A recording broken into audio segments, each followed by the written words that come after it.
And hello to all, and the game I'm playing today, not for the first time, is Riders of Icarus.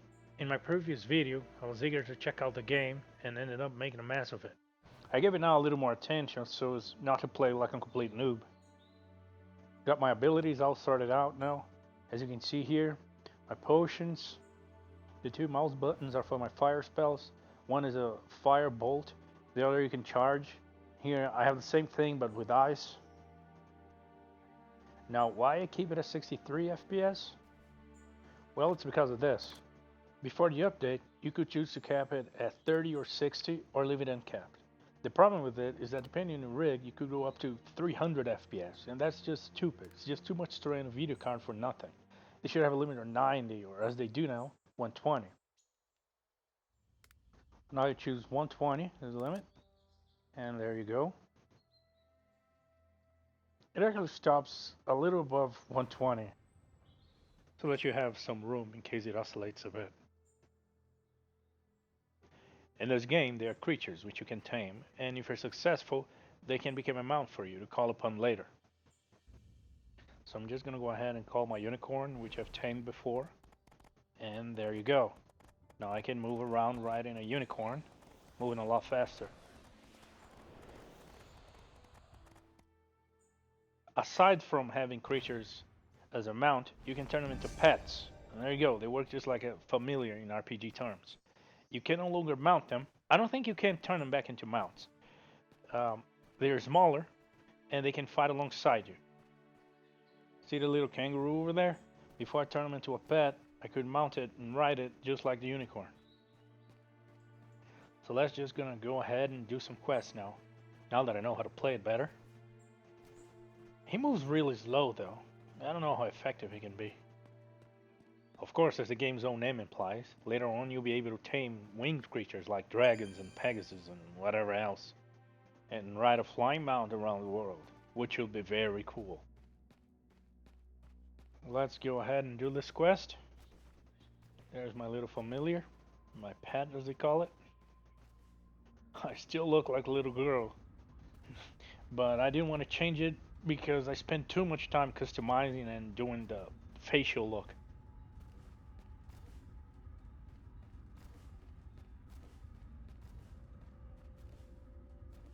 So I don't know how strong those ghosts are. So there you go. I can charge this bomb and you kill it. This charging spell, the fire and the ice one, they are very strong. I've compared with any other form of attack and they are very strong. Of course, to balance it out, they have a very long cooldown time. Now I use this light spell at the beginning of a fight because it does moderate damage and reduces the casting time for other spells. And there you go, the freeze bomb. It's a little weaker than the fire one, but it also applies a freezing effect which slows down the enemy for a while. There are things which you can mine and gather in the game. I don't know how useful they're going to be in the future, so, I just gather and mine everything I can. And the more you mine and gather, the more your gather skill improves. So the charging spells, you can charge ahead of time, you move a little slower, and as you approach the enemy, you just cast it at once.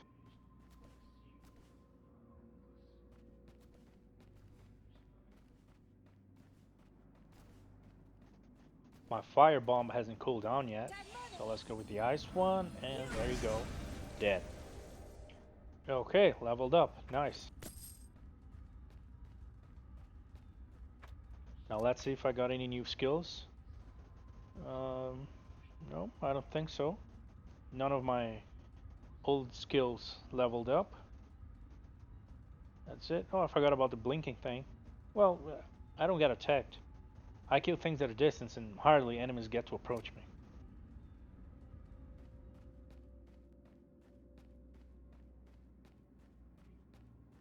Although what she says during the spell castings is nice, I don't think it has to do exactly with the spell because you can cast the same spell just like it did and she'll say different things.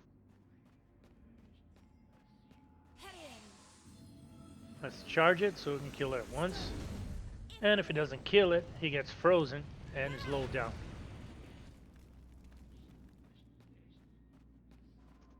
So mining, we can improve our gather skill. Oh, there you go. This game seems to have a lot for you to do with taming, mounts, and pets, and gathering, and you can create items, make items. New abilities and new forms to interact with your abilities. It seems very massive in the amount of things you can do. There will always be things for you to do, from forging, creating things, gathering things, changing the way you use your abilities. It can be overwhelming at first. I admit it is for me. I still don't know how item creation system works, but I guess it is better to be overwhelming at first, and then later on you discover all these new possibilities and stuff you can do, than having a game where you just kill stuff and you get more powerful. Kill stuff, loot their shit, and just keep on it. It's gonna become boring, like the immense majority of MMOs do. Okay, Altar of Souls. There's probably, certainly something to do here, but maybe not now.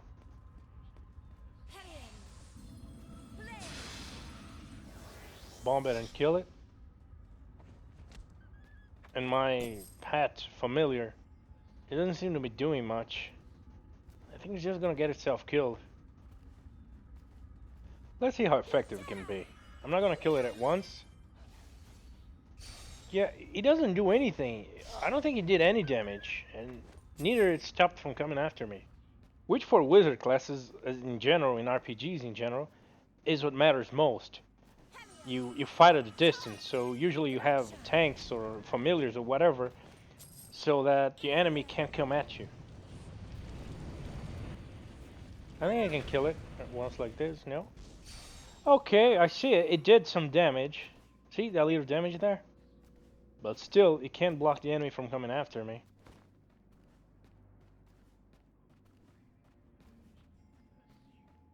That looks like some of the key places I have to go. Alright, that's looks to be some sort of a boss. So I'm gonna use the ice. In case it doesn't kill it, it's gonna slow it down, and then I'll just blast with something else. The light thing. Then it's dead. I guess just a common wolf. Now I deactivate the circle. This evil ritual thing. Do I take damage from falling off? Nope. I jumped twice here because I was used to The Witcher. I pressed spacebar twice so I could roll, in case I would get damage from the height. And in case anyone wonders why I have these abilities at 6 and 5, is because I use the Logitech 700S mouse, and I customized the thumb buttons to be from 5 and above, like 5, 6, 7, 8, and 9, 10 with the other index buttons. So with my left hand, I have 1, 2, 3, 4 easily accessible, and with the right hand from 5 and above. And it's actually easier during combat to just use the thumb buttons and the mouse instead of the left hand. So let's just gonna go ahead. There's another key spot. Okay, another wolf. Freeze bomb. So it doesn't attack us at once. And if it does, it slow it down and kill it. Okay, easy. Now we'll disable the evil circle ritual thing.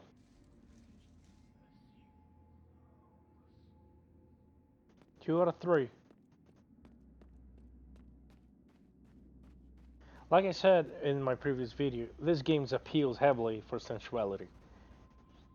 If you play it and you look at the characters, you will see how the female characters are portrayed very sensually.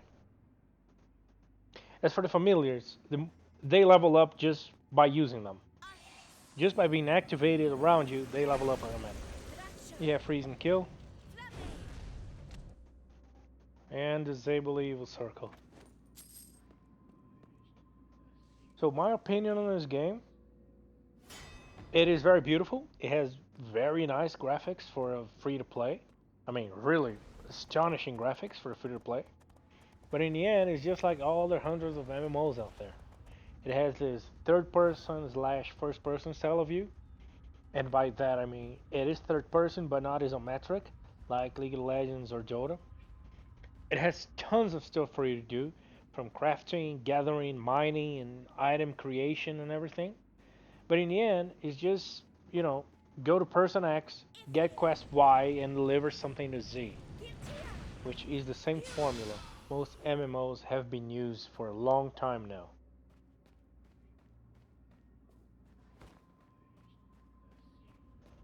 I won't argue that that's how, in the end, that's how most RPGs work.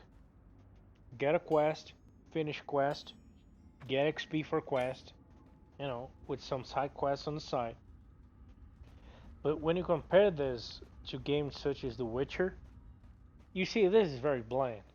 You don't get that attached to the character, to the NPCs. You don't feel the depth on the story. You don't even read what they're telling you. You don't read, you don't get connected to what the NPCs are telling you. You just go ahead and get the quest and try to finish it so you can get the XP and get leveled up and get your new abilities, new skills, and new stuff and new gear. What this game does have, and I think it is truly what it's betting on to succeed amongst the flood of MMOs out there, is its in-game changing characteristic of the whole mount and familiar system. It does accomplishes the animal companion issue in a way that no other game has done before. Do not return without that hammer. Go to Person X to get quest, complete quest, they all do this. And nowadays, getting good graphics is not a big deal. I mean, you expect to have astonishing graphics, even for free-to-play games. What this game does have, and I think it is truly what it's betting on to succeed amongst the flood of MMOs out there, is its game-changing characteristic of the whole mount familiar system. In fact, it does accomplishes the whole animal companion issue in a way that no other game has done before. True, they work like Pokemons, but you know, you find them out in the wild and you have to control them, and after you tame them, you can call upon them magically anytime you want and you just appear out of nowhere. Yeah, just like a Pokemon. But it works, it's a beautiful system. There are many, many animals to tame, and you collect them just like Pokemons.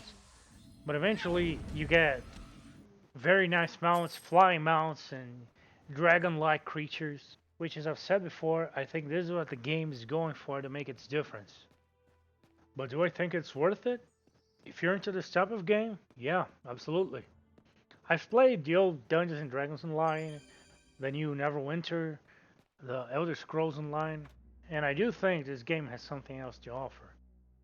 Sure, it follows the same standard recipe of quests, but the whole mount familiar system, along with item creation and its visuals, do make it worthwhile for someone that is going for this type of RPG, and especially because it's free. But outside its mount familiar mechanics, it's just as everything else. Okay, so let's finish this quest then.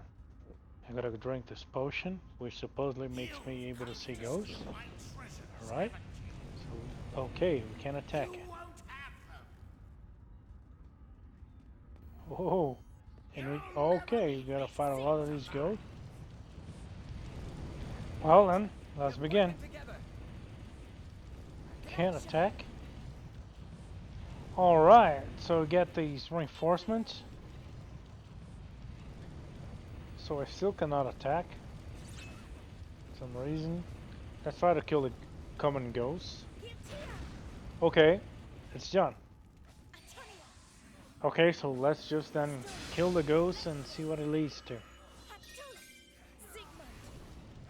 It's so nice, all the things she says when casting spells. And it doesn't matter what spells you cast, she keeps rephrasing the same things all the time. Yeah, I guess we gotta finish all of them off. And yes, I do admit I'm torn between this and the Elder Scrolls Online. I've played from the Morrowind to Oblivion to, yes, Skyrim, of course, Skyrim. But focusing on MMOs alone, I do think that Elder Scrolls Online, albeit coming from a much more renowned RPG line, and it does have the more cinematic, grim graphics. It's gotten itself this grace with bugs and lacking of players' expectations. While this game, on the other hand, it has given it all. It has beautiful, astonishing graphics, a beautiful item creation system, a skill mechanics system that is at the same time complex but also fulfilling and enjoyable. Well, and of course, you get to ride dragons and Pegasus and fly around the world like no other.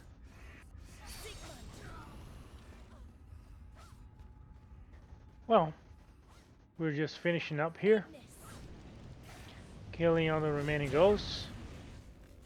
These guys are supposed to help me. I'm not sure exactly what to do or where to go. Let's follow these guys. Well, there you go. That looks like a boss.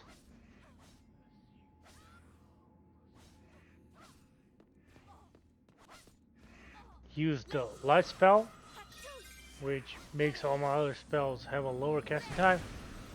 Freeze bomb, fire bomb, and okay, it's dead. No, yet. Whoa, I got hit. It was actually the first time I took some meaningful damage in this game. Yes, it is dead, and obviously not by me. Why did it have to be some random guy to finish off in the cinematics? And especially now that I actually did the most amount of damage. Oh well, let's get this hammer because it's going to be so useful to me. Okay then, loot it. I'm not going to use the recall stone. I'm going to wander around a little bit, see if there's anything left to do. Well, anyway, let's just check out what this does. Okay. If you want to read it, pause the video. There I am on a map. This is my character. This is what I have.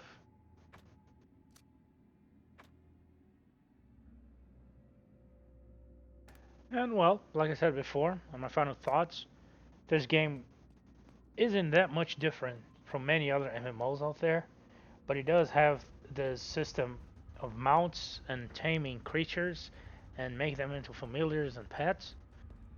It does have an apparently crafting system, but if you compare it to Elder Scrolls Online, for example, I mean, it doesn't even come close. But in that sense, the Elder Scrolls games have always been famous for its crafting system, so it shouldn't be a fair comparison. Well, there you go. Those are my final thoughts on Riders of Icarus. It's a beautifully designed game. It does have an interesting system of taming creatures, which resembles something of catching Pokemons. You can then turn these creatures into mounts or pets to help you in combat. But in the end, I just can't help but feel it just follows the same standard recipe of MMOs. Static, non-interesting NPCs that just gives you quests going to play sex, to do Y, and maybe delivering to another static NPC. It appeals heavily to sensuality, but in the end, there's just not enough depth to make it any more interesting than any other free-to-play MMO. And thank you for watching.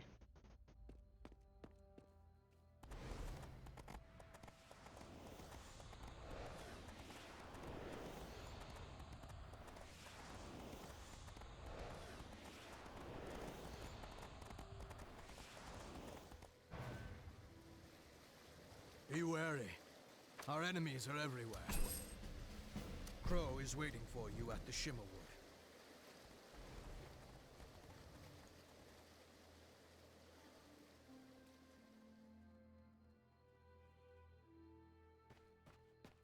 The Shimmerwood sure is pretty. You smell like Melania.